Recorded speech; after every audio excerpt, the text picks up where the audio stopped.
Bonjour à tous et bienvenue pour cette nouvelle vidéo de la newsletter. Regardez cet écran. Euh, c'est une application qui s'appelle ChatGPT et qui met en place une intelligence artificielle qui permet de répondre à certaines questions. Regardez plutôt, par exemple, si je vous pose la question, quel est le symbole de la plaie de l'obscurité en Égypte dans la Bible?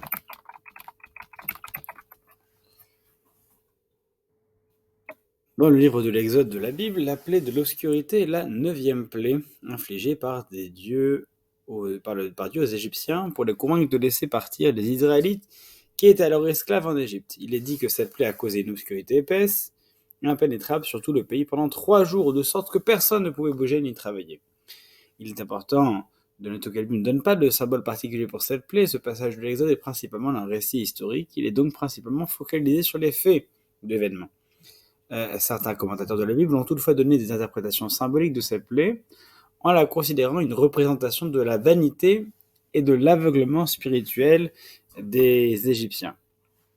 Alors regardez, c'est assez impressionnant comme réponse puisque une intelligence artificielle qui a scanné des dizaines, des milliers, de millions de documents différents est capable de trouver une réponse à une question qui est pourtant précise dans la Bible et nous dire que l'obscurité rocher serait l'intervention d'une plaie qui symbolise la vanité et l'aveuglement.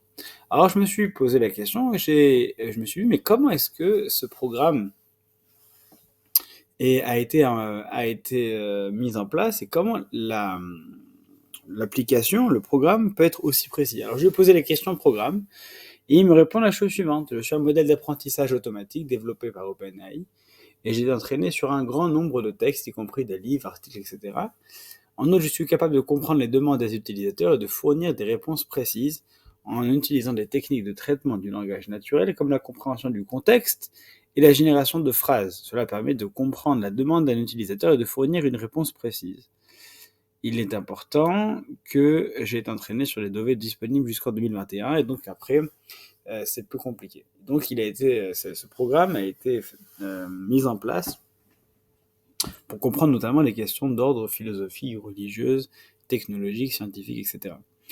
Et c'est en soi quelque chose de fascinant parce que, effectivement, ça permet en outre de voir, euh, d'entrevoir peut-être l'avenir, mais d'entrevoir les limites effectivement de la technologie aussi.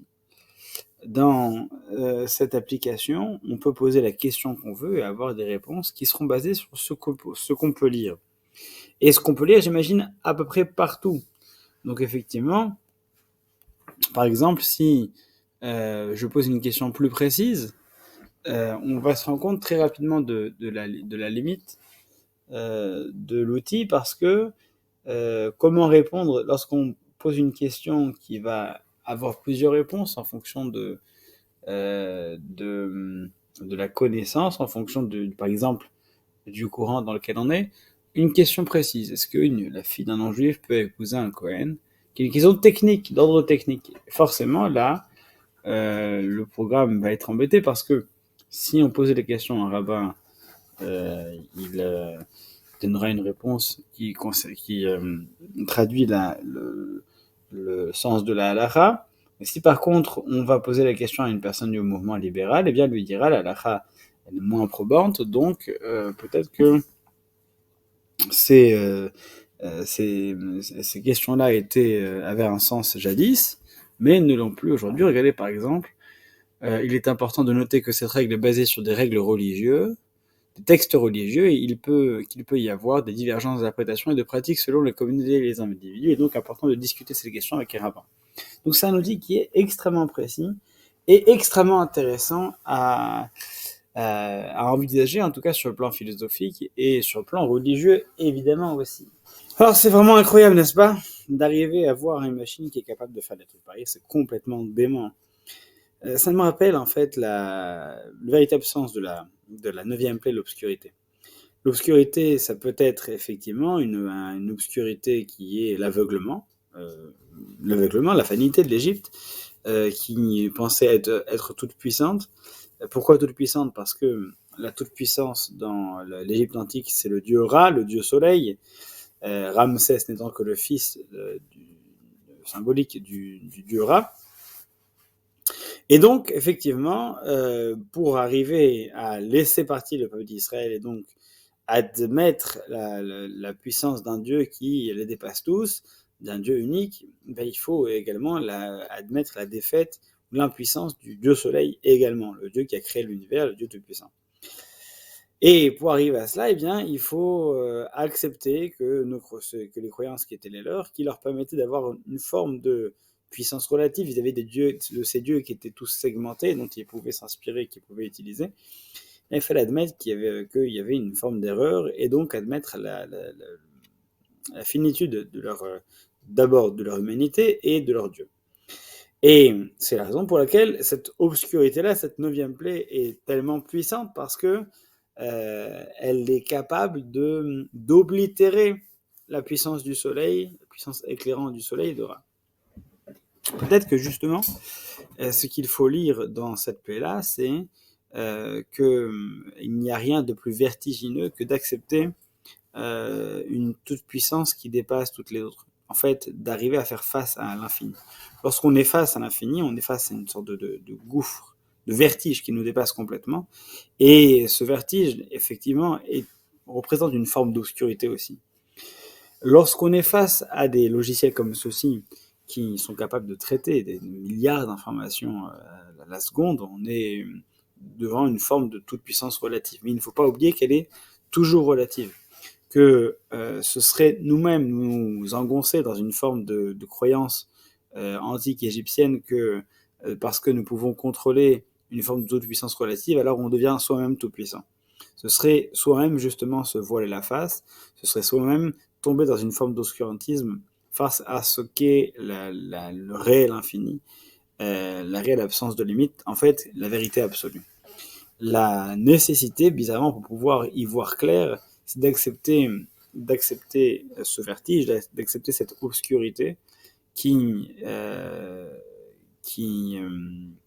nous angoisse peut-être, mais qui nous permet de voir ensuite réellement. C'est par cette obscurité que Dieu a pu démontrer l'impuissance d'une part des dieux égyptiens, donc de la limite de l'homme, et d'autre part la toute-puissance de Dieu. Parfois, la meilleure façon de voir, c'est de passer par une phase de cécité. Il n'y a jamais plus aveugle que celui qui ne veut pas voir. Ben là, c'est un petit peu le côté inverse. C'est par cette phase de cécité indispensable que l'on peut ensuite réellement voir correctement par la suite.